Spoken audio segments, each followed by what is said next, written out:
नमस्कार, मेरा नाम स्वाति कुमारी है और मैं भिस्मा स्कूल से master in Indian knowledge system का कोर्स कर रही हूँ।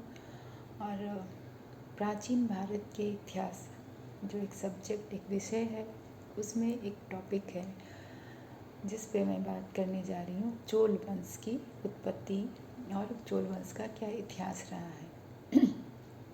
जहाँ तक हम मध्यकालीन इतिहास के बारे में बात करते हैं तो उसमें बहुत ऐसे राजवंश रहे हैं जिन्होंने अपने सीमाओं से परे होकर के बहुत ही ख्याति कमाई है, नाम कमाए हैं, अपनी सभ्यताओं का विकास किया है, कला और संस्कृति का खूब विकास किया है, जिसमें उन महान राजवंशों में चोल राजवंश प्रमुख हैं और जिसके संस्थापक विजयालय हैं। ये हम मध्यकालीन भारत के इतिहास से प्राप्त में जानकारी मिलती है। लेकिन प्राचीन भारत में भी चोल वंश के बारे में जानकारी है। अशोक के शिलालेखों में भी इनका व्याख्या किया, इनके बारे में विवरण है। कुछ इतिहासकारों ने अशोक के शिलालेखों से भी चोल वंश के बारे में बताया है। लेकिन प्राचीन भारत में जो पुराणों में भी इनकी चर्चा है। वायु पुराण में की बात करें तो वायु पुराण के अनुसार तुर्वस के वंशज थे वहनी। ये पांड्या तुर्वस के जो बहनी थे, तुर्वस के वंशज नहीं, तुर्वस के जो बहनी थे, और वो पांड्या, चोल, चेरा और कोल्ला के पूर्वज थे।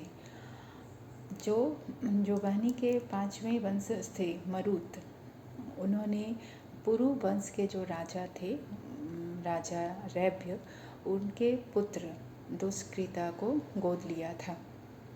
और पांड्या, चोल, चेरा और कोल्ला जो थे, ये राजा अहिदा के पुत्र थे। ऐसा कहा जाता है कि वैवस्वत मनु और ऋषि अगस्त के जीवन काल से पहले ही इन्होंने अपने राज्य की स्थापना कर ली थी। और जो कोल्ला थे वो उत्तरी केरल में जाकर बस गए। ऐसा तमिल किंवदंतियों और मणिमेखलाई जो एक तमिल महाकाव्य है, उसमें ऐसा उल्लेख है कि जो कावेरी नदी का जो निर्माण हुआ वो राजा, जो चोल वंश के राजा थे कांतमन, उन्होंने महर्षि अगस्त्य के सामने प्रार्थना की और महर्षि अगस्त्य ने अपने कमंडल से पानी छोड़ा। ये ऐसा मानना भी है कि ये चोल वंश जो थे, वो चोल वंश के जो राजा थे कांतमन, ये परशुराम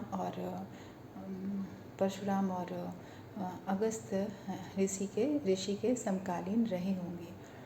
और ये राजा टुंडम इनके भी समकालीन थे, क्योंकि ये जो एक और किंवदंतियाँ जो वाडा थिरो मुल्ला बेइल में ऐसा संकेत मिलता है कि राजा तोंडाईमीन जो थे वो शिव और मुरुगन के कनिष्ठ थे, वो उसी के समकालीन रहे होंगे। तो इस तरह से मोटे तौर पर ऐसा माना जाता है कि चोल राजा जो कांतमन थे, उनकी तिथि लगभग 11,250 से 11,150 ईसा पूर्व रही होगी। राजा कांतन ने परशुराम के प्रकोप से बचने के लिए अपने नाजायज पुत्र राजा कांकादन को अपना राज्य सौंप दिया। फिर कांकादन जो थे, उन्होंने चंपा शहर से शासन किया। कांकड़ी और पुहार और कावेरी पट्टनम के नाम से उनके राज्य को जाना जाने लगा। संगम साहित्य में भी एक चर्चा है कि एक अन्य चोल राजा टुंगई लेरिंदा टोडी डॉट जो थे, सेम्बियन के नाम से उनका उल्लेख होता है। ऐसा माना जाता है कि वो सीबी के वंशज थे, जिन्होंने असुरों के किलों को नष्ट कर दिया था। और ऋषि अगस्त्य के कहने पर 28 दिनों तक इंद्र उत्सव मनाने की शुरुआत की थी। और ऐसा पुराणों और तमिल के अनुसार ऐसा माना जाता है कि जो चोल जो थे वो पांड्या के भाई थे। और प्राचीन चोल जो थे वो पुरु या चंद्रवंश के रहे होंगे, लेकिन जब वो इक्ष्वाकु आंध्र के इक्ष्वाकु राजाओं के साथ विलय हो गया, तो ऐसा कहा जाता है कि चोलों ने अपनी उत्पत्ति का श्रेय सूर्यवंश को दिया। रामायण में भी चोल वंश की चर्चा की गई है। ऐसा प्रतीत होता है कि चोल के जो चंद्रवंश थे और राजा दंडक के वंशजों के सूर्यवंश जो सूर्यवंश के थे वो रामायण के युद्ध में मिश्रित हो गए। तो चोलों के 3 उपनाम थे, किल्ली, पालावन और सेम्बियन।